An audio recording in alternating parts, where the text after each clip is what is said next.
So Five Nights at Freddy's creator Scott Cawthon is retiring.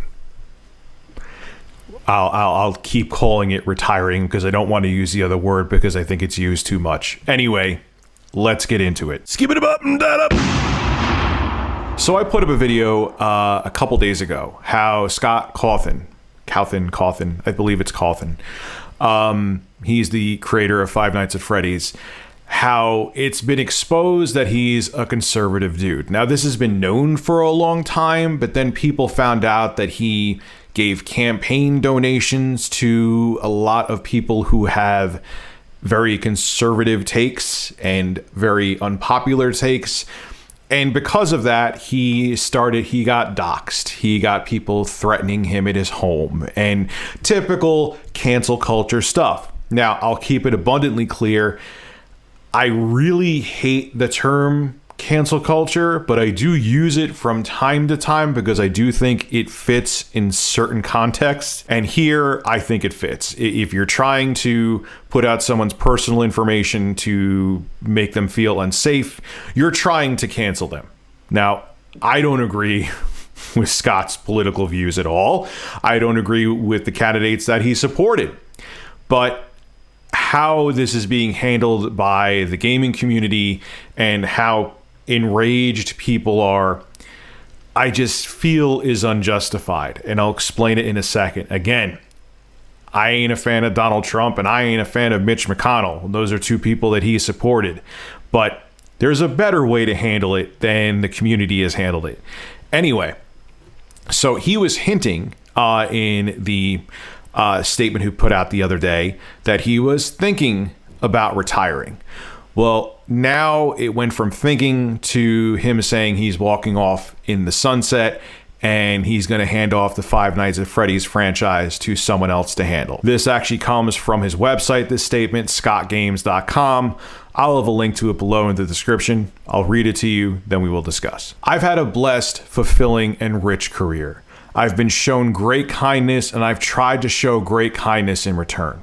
I've tried to make some good games, let the debate ensue, and I've witnessed the creation of possibly the most creative and talented fan base on the planet. But here on the 7th anniversary of the first game's trailer, as I realized that I was in my mid-30s when I created the series, and now I'm approaching my mid-40s, I realized that I missed a lot of things that I got to focus on before Five Nights at Freddy's became such a success. I miss making games for my kids. I miss doing it just for fun. And I miss making RPGs, even though I kind of stink at it. All of this is to say is that I am retiring. I have been shown tremendous love and support over this last week, a lot of which has come from the LGBTQ community. The kindness shown to me has been surreal. Is this the end of Five Nights at Freddy's? No. This just means that someone else will eventually be running the show. Someone of my choosing and someone that I trust. We will have to wait and see how it all plays out, but an announcement will be made at some point. I have 6 kids now. Jesus, man, I have 3 and it makes me exhausted. Although one of them is currently the size of a blueberry, I love them dearly. They are my whole world and my whole universe. I want to focus my attention on them, focus on protecting them, and spend my time making things for them. I only ask that my fan base respect my decision.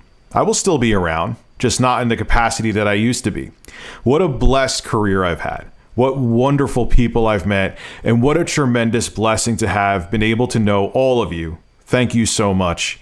See you on the flip side. Now look, I have an article listed below in the description. I'm not trying to hide who Scott Cawthon actually supported. He supported Mitch McConnell. That was actually the person he contributed the most to. As you well know, if you watch my live streams, I'm not a fan of Mitch McConnell. He's supported Tulsi Gabbard. I'm looking at the list right now. Ben Carson, Donald Trump. You know how I feel about Donald Trump, not going into it here. So I understand the anger. And look, if it makes you angry, the best thing you could do is not support Scott and his games. If you don't want to support the Five Nights at Freddy's franchise, that's fine. That's not canceling. That's just you speaking with your wallet. Where I consider it canceling, and this has happened to me before, is when people get threatened. people get doxxed. And that did happen to Scott. And that's why I consider this canceling. And I'm sure that because a lot of people are, Rich, he's not being canceled, he's retiring. Wow. How convenient that is that he's deciding to retire at a time after his family was threatened and he has another kid on the way. He's being canceled. That's like the epitome of being canceled. There's a little bit of ASMR in this video for you. Now, again, do I condone Scott's political views and who he supported? Hell no. You guys know who I am, and you know I lean more progressive. But here's the way that you really can show Scott that you disagree with him. And I started doing this last year because if I realized if I didn't, that makes me a hypocrite. Go to the polls and vote. There you go. Or just simply, if it makes you that mad, don't buy his game. Don't buy another Five Nights at Freddy's game. Don't support the franchise. But when it goes beyond that, when someone feels unsafe at their home, when they're worrying about their wife and family because of the things that are going on out there, that is cancel culture. And people were trying to cancel Scott. Again, I don't agree with his political takes either. But the problem is that people take it too far. And because people take it too far, that is the real reason why Scott is quitting. And that is not okay. This is Rich of Review Tech USA signing out. Have a good one. Hey, if you enjoy my content, consider becoming a Review Tech USA member. I'll have a link below in the description. I live stream now on this channel all the time, and it gives you access to cool emoticons to use as well while I live stream. Again, link below in the description. Thank you for your continued support.